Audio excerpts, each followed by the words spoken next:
Alors, je vais vous parler de l'overview effect.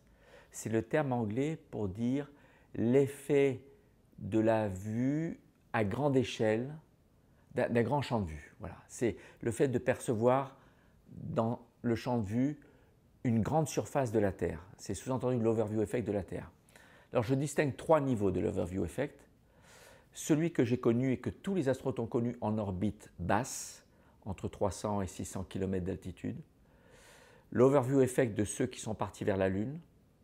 Et j'aimerais évoquer aussi l'overview effect de ce qu'ont vécu les sondes interplanétaires, donc les yeux téléportés, les yeux humains téléportés, donc des yeux portés par des caméras, à bord de sondes interplanétaires qui ont dépassé les grandes géantes gazeuses. L'overview effect, comme on l'exprime le plus souvent, en tout cas de la part des astronautes en orbite basse, il concerne donc la vue de la Terre depuis quelques centaines de kilomètres d'altitude. Il est la combinaison de plusieurs aspects, l'aspect sensoriel, émotionnel, intellectuel et spirituel. L'aspect sensoriel, c'est très simple. La vue, c'est essentiellement un effet visuel. La vue, le champ de vue porte à 2500 km à la ronde. Dans votre vie, si vous n'êtes pas allé dans l'espace, vous n'avez jamais vu à 2500 km à la ronde. Donc quand on regarde par le hublot la Terre, entre le point le plus éloigné à gauche à l'horizon et celui qui est à droite, puisque la Terre elle est assez grande, elle est comme ça à peu près, vous voyez, par exemple lors de mon troisième vol, on était à 600 km, je voyais la Californie, la côte californienne, et en tournant la tête là, je voyais la côte atlantique est des États-Unis. Il faut être à 600 km, en dessous on ne voit pas les deux côtes simultanément. Donc le champ de vue porte très loin. Le contenu du champ de vue change très vite. En quelques minutes, il est totalement différent. Vous passez en quelques dizaines de secondes de forêts tropicales à l'Himalaya, à des déserts, à des îles turquoises de Polynésie, et tout ça très rapidement. Le troisième facteur sensoriel, c'est beau. Donc ce que vous voyez est très dynamique, couvre tout le champ de vue, et c'est très beau parce que la Terre présente des lignes de contraste, des couleurs très variées, parce qu'elle abrite le vivant, parce qu'elle a une vie climatique, tectonique, géologique, qui lui donne tous ces aspects différents entre les déserts, les montagnes, les vieux massifs, les îles, les fleuves, les lacs, le reflet du soleil le jour ou de la lune la nuit orbitale j'entends, sur le reflet, sur la surface des mers, des océans. Cette combinaison du champ de vue, de la dynamique, de la beauté, c'est unique. Et c'est tellement beau que ça fait pleurer, ça émeut. Aucun astronaute n'a pas été ému. Tous les astronautes ont été émus. Regardez le film Gravity. Dans Gravity, le commandant de bord, Matt Kowalski, joué par George Clooney, c'est le kek. On peut s'attendre au gars qui est un peu blasé. À 3 reprises dans le film, on le fait s'émerveiller comme un gamin.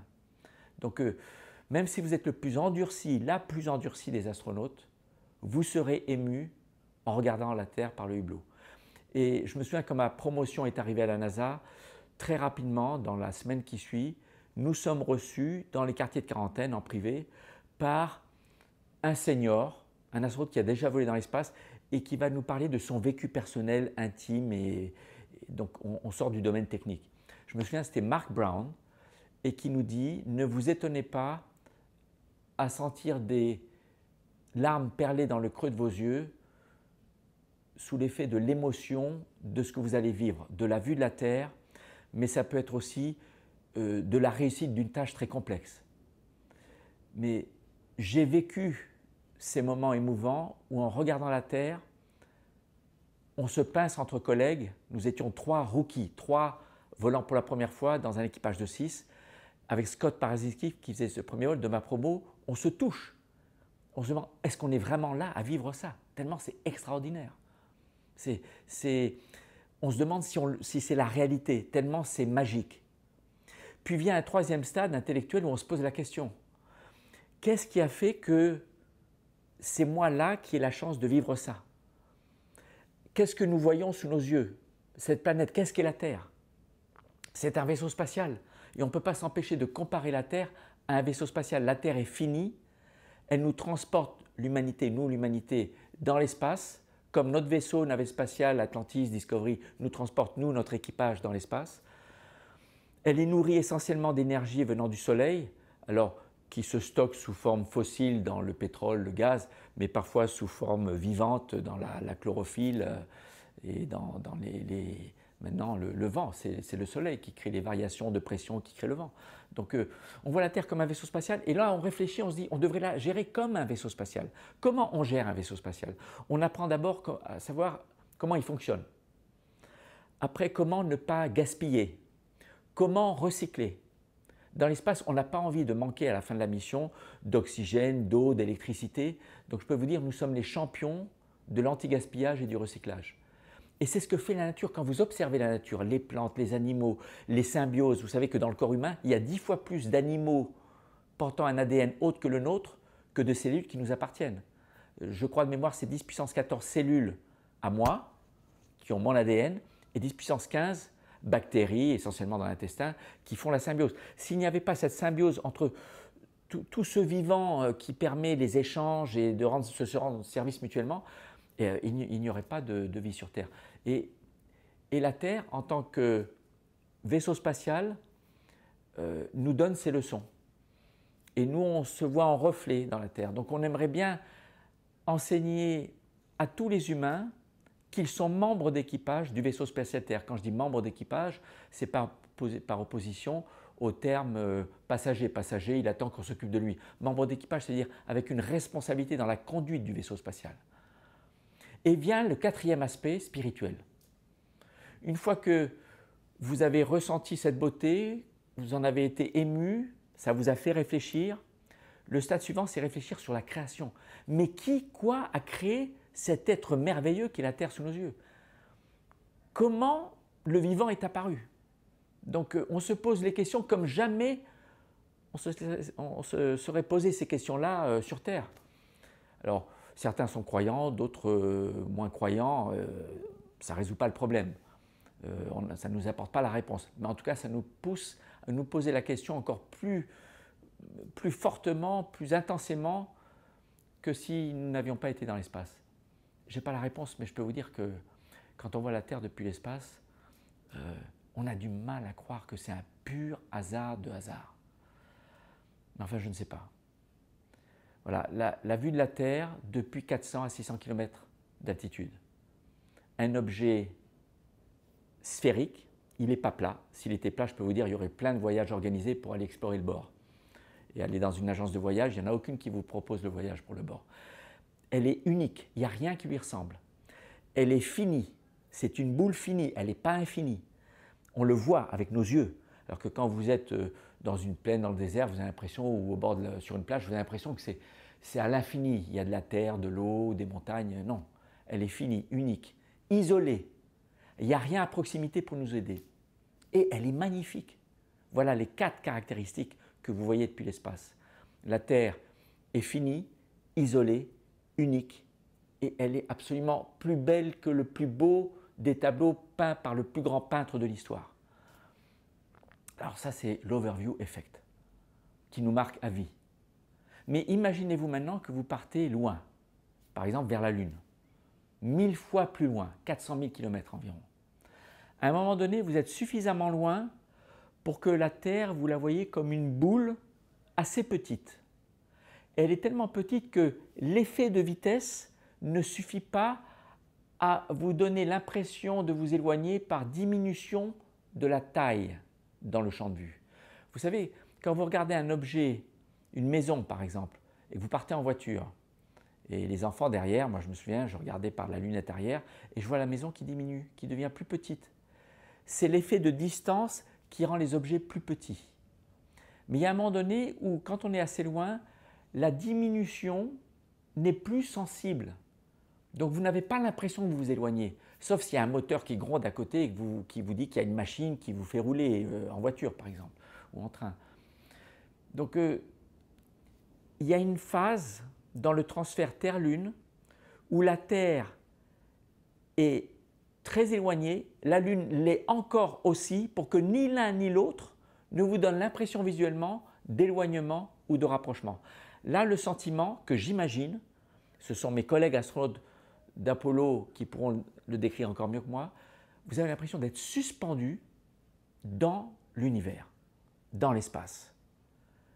Il n'y a aucune notion de vitesse. Vous flottez en apesanteur, bien que vous soyez à environ 10 km par seconde de vitesse, c'est-à-dire 40 000 km par heure. Comme il n'y a aucun défilement à proximité, il n'y a pas de diminution des seuls objets à proximité que vous voyez, qui est la Terre d'un côté et la Lune de l'autre, vous êtes suspendu. Vous êtes tout seul au milieu, alors je ne dirais pas de nowhere, parce que vous voyez quand même que vous êtes dans le système solaire et plus particulièrement dans le système Terre-Lune. Mais vous êtes là posé en apesanteur. Et je pense que là, il y a un overview effect qui est un peu différent. Parce que la Terre, pour la première fois, vous ne la voyez pas défiler à 28 000 km/h comme à basse altitude, ce qui fait que ce champ de vue change très vite. La Terre, c'est un bijou, voilà, que vous avez vu quelques heures ou quelques jours auparavant de plus près, comme l'overview effect de la basse altitude. Mais c'est un bijou maintenant qui ne bouge plus, qui est là, qui scintille, qui est coloré et que vous admirez et dont vous vous rendez compte encore plus que jamais qu'elle est isolée, vraiment isolée, petite, insignifiante dans le reste du cosmos. Alors, une légère variation de cet overview effect, c'est lorsque vous êtes posé sur la Lune.